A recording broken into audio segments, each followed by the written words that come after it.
لیکن اس نے یسوع کی خواہش اور ارادے کے مطابق فیصلہ کر کے ثابت کیا کہ وہ اپنے خداوند کا موت تک فرمانبردار رہنا چاہتا تھا۔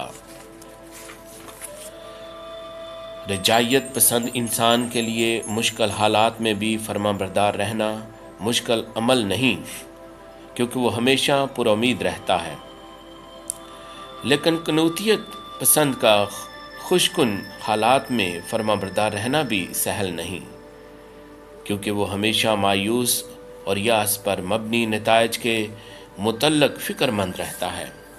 توما اصولاً قنوتیت پسند شخص تھا۔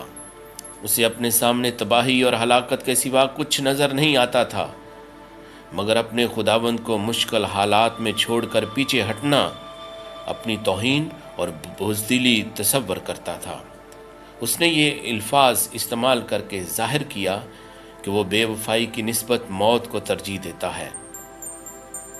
نمبر 2، یسوع کی موت سے پہلے توما تعجب، حیران اور تذبذب کا شکار تھا، کیونکہ وہ اس بھید کو سمجھنے سے قاصر تھا کہ یہودی یسوع کو کیوں قتل کرنا چاہتے ہیں۔ دوسری طرف یسوع اپنے شاگردوں کے بجھے دلوں اور خوابیدہ ذہنوں میں صلیب کی ضرورت و اہمیت کا احساس جگانا چاہتا تھا، اس لیے وہ ان سے کہتا ہے، جہاں میں جاتا ہوں تم جانتے ہو، اور وہاں کی راہ تم جانتے ہو۔ توما نے اس سے کہا، اے خداوند، ہم نہیں جانتے کہ تو کہاں جاتا ہے، تو ہم وہ راہ کیوں کر جانے؟ یسوع نے جواب دیا، راہ، حق اور زندگی میں ہوں، کوئی میرے وسیلہ کے بغیر باپ کے پاس نہیں آتا۔ یوحنا 14 باب کی 4 آیت سے 6 آیت۔ توما نے بات کی وضاحت کے لیے یسوع سے ایسا طرز کلام استعمال کیا جو یقین دہانی کے لیے نہایت ضروری تھا۔ اس سے یہ نتیجہ اخذ کرنا کہ توما ہمیشہ شک کی زندگی بسر کرتا تھا، اس کے ساتھ سراسر زیادتی ہوگی۔ یسوع کا جواب اس قدر صاف اور واضح تھا کہ اس میں شک کی کوئی گنجائش نہ تھی۔ یسوع کہہ رہا تھا، توما، میں جانتا ہوں کہ تو اس بات کو ابھی نہیں سمجھ سکتا، بلکہ کوئی بھی نہیں سمجھ سکتا، لیکن کچھ بھی ہو، تم نے مجھے حاصل کر لیا ہے۔ میں ہی راہ، حق اور زندگی ہوں۔ آج کے دور میں ہمیں دلائل اور ثبوت پیش کرنے کی ضرورت نہیں، بلکہ اس کی موجودگی کی ضرورت ہے۔ یسوع نے بھی اپنی پہچان دلائل سے نہیں بلکہ خود کو پیش کر کے کروائی تھی۔ نمبر 3، توما ایسا انسان تھا جو ایمان نہ لا سکا۔ یسوع کی ذات سے اسے بہت سی امیدیں وابستہ تھی۔ وہ سوچ بھی نہ سکتا تھا کہ اس کے ساتھ ایسا سلوک کیا جائے گا۔ توما یہ سب کچھ برداشت نہ کر سکا اور گوشہ نشینی اختیار کر لی۔ اسی لیے جب یسوع دوسرے شاگردوں پر ظاہر ہوا تو توما وہاں موجود نہ تھا۔ یہ بھی ممکن ہے کہ جب دوسرے شاگرد یہودیوں کے ڈر کی وجہ سے کمروں میں بند تھے تو صرف توما ہی باہر گھومنے پھرنے جاتا اور باقیوں کے لیے خورد و نوش کا انتظام کرتا، کیونکہ وہ نڈر اور دلیر شخص تھا۔ جب دوسرے شاگردوں نے یسوع کے ان پر ظاہر ہونے کی خبر اسے بتائی تو اس نے یقین نہ کیا۔ توما نے کہا، جب تک میں اس کے ہاتھوں میں کیلوں کے چھید نہ دیکھ لوں اور کیلوں کی جگہ اپنی انگلی نہ ڈال لوں اور اپنے ہاتھ اس کی پسلی میں نہ ڈال لوں، ہرگز یقین نہ کروں گا۔ کیونکہ توما مکمل یقین دہانی کے بعد یسوع کے زندہ ہونے پر ایمان لانا چاہتا تھا۔ نمبر 4، یسوع کو دیکھ لینے کے بعد توما مرد ایمان اور یسوع کی خاطر سب کچھ قربان کر دینے والا انسان بنا۔